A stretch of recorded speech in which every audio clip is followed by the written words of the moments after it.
Inclusion means, specifically here, is that we involve all the children, whether they have additional needs or whatever it could be, whether it's deafness, maybe some physical learning difficulties, and that we adjust the curriculum to meet their needs. Good morning.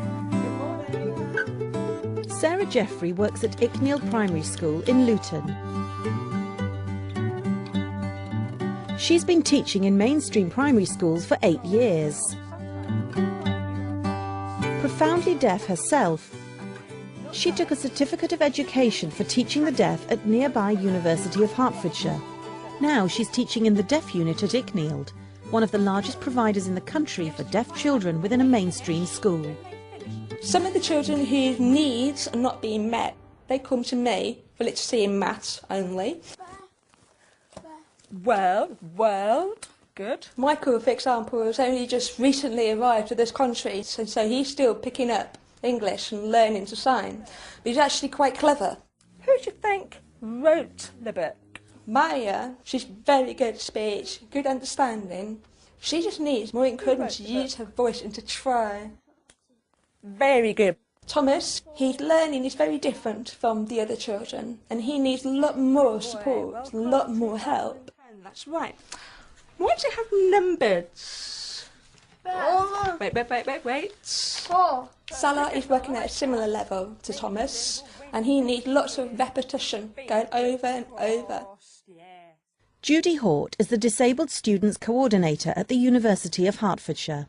There's an enormous advantage for newly qualified teachers who've got any sort of difficulty, be it a learning difficulty, a visual impairment, a hearing impairment, for them going into the mainstream class. I think mostly because they have huge empathy for the children, to understand from the inside what helps, what it's like to have those difficulties. I think that understanding is probably the greatest additional help that they can offer. Oh, good boy. That's when England won. England won. 1966. Oh, you clever boy. I'm able to bring lots of my own things from my personal experience to the children. I understand what it's like to grow up being alone. I understand what it's like to find things hard to understand and just keep going over and over. I don't understand. I don't get it. I know what it's like to feel frustrated and angry and not being able to communicate, to make yourself understood.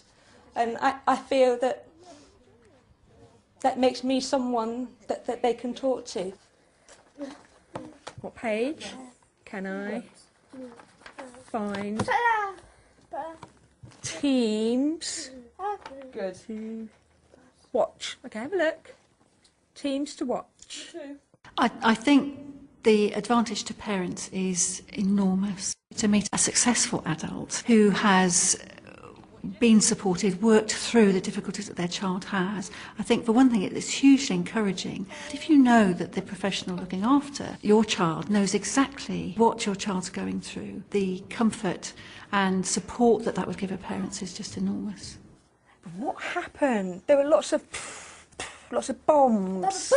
Yeah, bombs. Yes, airplanes dropping bombs. Sarah believes that she offers far more than support to those with special educational needs. Her presence in a mainstream school makes more children aware of disabilities and learning difficulties.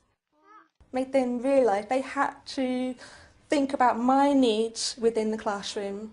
For example, if a person came into the classroom to talk to me, they had to be quiet. It's great because it shows the children that you can achieve. Look at these role models, look at these people that work here. Teams, what page? Voice?